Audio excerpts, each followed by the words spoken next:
Quem está aqui com a gente é o doutor João Paulo, médico veterinário, sócio aqui do nosso programa. Toda quinta-feira ou toda terça está aqui com a gente para falar sobre saúde dos animais, que tanto nos alegram, né?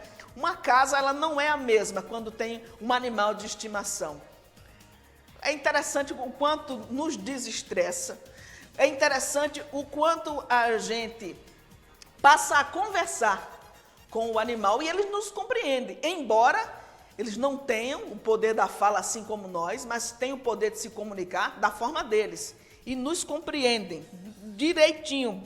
E é preciso que a gente tenha esse cuidado com esses animais. E é por isso que a gente traz toda semana o doutor João Paulo, que atende todos os dias na Casa de Campo Bichos e Plantas, que é o maior e o mais completo pet shop da cidade de Guarabira. Até que me prove o contrário, viu? Até que me prove o contrário. Além do que, já tem muitos anos, né, atuando nessa área, então sabe de cor e salteado. Doutor João Paulo, bom dia, seja bem-vindo. Mais uma quinta-feira aqui com a gente. Bom dia, Michele. Bom dia a toda a audiência do Manhã de Notícias aqui na Portal TV Mídia. Vamos realmente falar a respeito do que está sendo atual, né? Porque a gente tinha uma pauta pré-traçada, mas a gente começa a perceber que algumas situações estão acontecendo, então a gente vai colocar em dia, justamente para que a sua audiência, as pessoas que querem ter aquele bem-estar, aquele cuidado, se sentir bem ao lado do seu pet e não venha ter um inconveniente, não venha ter um problema através da falta de um aviso, da falta de uma orientação. Pois é, eu tenho aqui uma pergunta do seu Pedrinho, que é lá do seu Pedrinho mesmo, a gente chama ele seu Pedrinho, lá do Mutirão, que assiste esse quadro semanalmente. Disse, olha, pergunta ali ao veterinário. Exatamente. Ele aplicou uma vacina no cavalo dele, aplicou pela manhã. À tarde, foi sair no cavalo e simplesmente o cavalo desabou. Ele caiu, estava em cima do cavalo, quebrou o cotovelo, enfim. E foi aí que ele lembrou que não deveria ter saído do cavalo. Há essas implicações, doutor, numa simples vacina que foi aplicada pela manhã e à tarde? Né? Essa, na verdade, seria a nossa pauta, que a gente faria o programa totalmente voltado para isso, mas nesse caso específico a gente vai falar algo também a respeito. Eu não sei, porque muitas vezes o pessoal confunde um pouquinho a medicação que é administrada por via injetável com vacina. Eu não sei propriamente se foi uma vacina. Se foi uma vacina, ela pode vir com elementos que causam realmente uma depressão durante o dia, né? Aquelas questões das reações que a gente fala, que encontra, que é comum nas questões de Covid, elas podem ser também em qualquer animal, né? Então, se por um acaso esse animal foi submetido a uma situação em que a reação provocasse dor, provocasse algum sofrimento, provocasse cansaço, provocasse febre, dependendo do que aconteceu durante o passado curso do dia, pode realmente ter sido algo relacionado a isso. Então, assim, é preciso a gente distinguir realmente se foi uma vacina ou se foi uma medicação injetável. Muitas vezes, quando a gente faz uma medicação injetável, já pode ser por uma doença prévia. Se foi para prevenir alguma vacina, pode ter sido causado por uma reação. O certo era não ter saído. O certo era, durante o dia, a gente ter deixado respeitado pelo menos esse período aí, seja por doença ou seja por vacinação. Pois é, isso não aconteceu há muito tempo não, viu, gente? Foi mês passado, ele passou aí vários dias no hospital de trauma, naquela mesma via sacra de sempre, né? De muitos pacientes esperando a vez para ser atendido. Marca a cirurgia, não marca, aí falta isso, falta aquilo. Os mesmos carnavais de sempre, né? Isso. A nossa pauta hoje, a gente estava voltando justamente para falar a respeito desse assunto com relação à vacinação de animais de produção, seja cavalo, seja caprino, seja bovino. Mas aí, como a gente percebeu durante a semana uma emergência sanitária com relação à saúde dos cães, aí eu prefiro a gente falar a respeito disso, que é a parvovirose. Né? A gente mal saiu. A gente está recebendo aqui a mensagem seguinte: foi uma vacina e disse que a dosagem foi uma pasta de verme. Pasta de verme, isso. E disse que a dosagem foi maior do que o peso do cavalo. Já aí não chega a ser uma vacina, já é uma medicação para um tratamento de verminose, né? Sim. E aí, se a dose foi feita acima, pode ter sido alguma coisa que causou alguma intoxicação, algum incômodo gastroentérico. Às vezes, quando o agente, o fármaco, ele age sobre aquela verminose, dependendo da quantidade que tenha, e dependendo da localização da verminose, né, tem uma gama de fatores que pode acontecer, pode vir acompanhado de dores que provoquem essa situação num esforço posterior à medicação. Muito bem, vamos à nossa pauta, né, doutor João Paulo? Vamos lá. Parvovirose canina, quais são os sintomas, tratamento, prevenção, fazer como as pessoas... O que danado é isso? Como a pergunta foi bem ampla, vou disparar a metralhadora mais uma vez com relação à resposta. Vamos começando pelo começo. O que é parvovirose? Parvovirose é uma doença viral que acomete única e exclusivamente os cães para o parvovírus canino, né? Ela acomete mais animais jovens com déficit imunológico, déficit de imunidade, que causa gastroenterite hemorrágica muito importante. É uma doença das que tem o curso hiperagudo, ou seja, em pouco tempo ela pode causar um estado de debilidade muito severo num filhotinho, né? Então, falar a respeito da profilaxia dessa doença, quando a gente começa a perceber casos aqui na cidade, a gente pode também ajudar, como ajudou na questão da sinomose, e evitar muitas mortes, né? Com relação à doença, vamos dizer que tenha um animal em um determinado local que tenha manifestado esses sintomas. Geralmente ele defeca e vomita muito, e essa defecação e esses vômitos muitas vezes vem acompanhado de crises hemorrágicas também. Nossa, o vírus ainda tem a capacidade de destruir os capilares intestinais. Deve né? provocar um sofrimento intenso. Causa dor muito aguda intestinal no animal, né? E essas secreções, esses fluidos que ele vai eliminando, vêm acompanhados também de uma carga viral muito grande. Que, diferente da sinomose, esse vírus no ambiente ele é muito resistente. Enquanto na sinomose um dia de sol é capaz de debelar, eliminar o vírus, a parvovirose em alguns ambientes mais propícios ele pode passar até 7 meses. Nossa Senhora. Persistindo, esperando ali um hospedeiro para poder fazer sua manifestação clínica.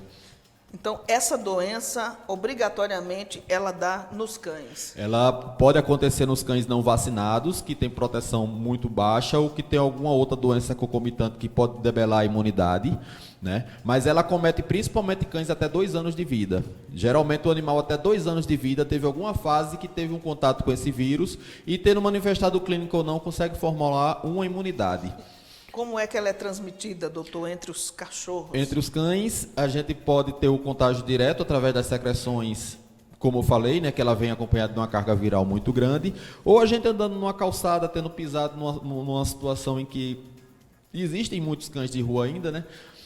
A gente pisando nessa secreção, a gente pode levar até a nossa casa, nossos animais, quando vai cheirar os nossos pés, ele acaba inalando de forma acidental e aí começa a manifestação. Tem vacina contra essa doença? A mesma vacina que previne contra a sinomose, ela previne também contra a parvovirose, né? Então, a questão da vacinação, mais uma vez, é o foco com relação a melhor método para poder evitar a doença e até mesmo para poder facilitar para a gente na hora do tratamento, porque é mais uma doença que a gente pode dar o suporte medicamentoso, mas a gente depende muito do organismo dele para poder ter um debelado de forma adequada. Como é que eu posso saber, como é que quem está assistindo a gente pode saber que o animal está acometido dessa doença? Okay. Quais são os primeiros sintomas? Os primeiros sintomas. Geralmente o animal ele desenvolve uma febre que deixa ele um pouco mais tímido, deixa ele mais acanhado, deixa ele mais, digamos assim, tristinho, no que a gente chama que é apático. O animal passa inicialmente a ter vômitos e passa a ter uma diarreia fluida, só que transparente, ainda somente com fezes, sem a presença de sangue. Né? Só que é uma doença que ela é hiperaguda. E o que é o fato de ser hiperaguda? Ela de forma muito rápida ela evolui para as fases que realmente causam que podem levar o animal até o óbito, né? Ela destrói as criptas intestinais, ela destrói de uma forma que chega nos capilares e esses capilares começam a extravasar sangue. E uma das particularidades é o odor sulfídrico, né? Aquela coisa como se fosse uma coisa meio pútrida com relação às fezes. Na hora que ele defeca, ele começa a incensar o ambiente e aquele mau cheiro ali é meio que peculiar, é meio que patognomônico, né? Então, de imediato, você tem que procurar o veterinário o quanto antes, porque muitas situações o animal adoece, fica triste de manhã, e quando é à noite que o pessoal chega de um trabalho, o animal já está num estado crítico. Ou seja, é de uma ação rápida essa Ela doença. É muito rápida, tanto para chegar no estágio de doença, como também para sair dela enquanto a gente vai fazer o tratamento. Dado o diagnóstico, como é feito o tratamento? Isso. O básico é a reposição de fluidos e fazer também com que o animal tenha uma capacidade maior de coagulação. A gente aplica fármacos que impedem que essa hemorragia seja mais efusiva, né? A gente aplica medicações antieméticas, a gente trava essa questão da diarreia e das hemorragias com medicações, né? E a fluidoterapia tem que ser acompanhada, o animal tem que ser posto no soro, porque imagina um filhotinho, né, que a composição dele, a maior parte é de água no corpo. Quando ele perde, qualquer perda de água, perde também eletrólitos, que debilita demais o animal. O animal precisa dos sais para poder manter o equilíbrio corporal, e nesse tipo de diarreia, que é muito rápida que ele perde de uma forma que acaba comprometendo outras estruturas corporais. Outra peculiaridade também é que esse vírus ele gosta também da musculatura cardíaca. Então ele pode causar morte súbita, doenças, infecções cardíacas severas, e o animal com pouco tempo ele vem a óbito. A vacina é a única forma de prevenir contra essa doença? A vacina a gente faz desde a mãe, né? O filhotinho, quando ele recebe o colostro, quando recebe o leite da mãe, da cadela, ele já começa a formar uma proteção, né? E mesmo que ele venha ter contato com o vírus durante esse processo, ele consegue ainda debelar, porque a mãe, através do leite, está protegendo. O leite é a coisa mais espetacular que existe com relação à prevenção de doenças, mas a mãe precisa estar vacinada, precisa ter a imunidade suficiente para poder repassar isso para os filhotes, né? Depois de nascidos, que aí não tem mais o que fazer se por um acaso a mãe estiver vacinada ou não, aí existem vacinas que a gente pode fazer a partir de 28 dias.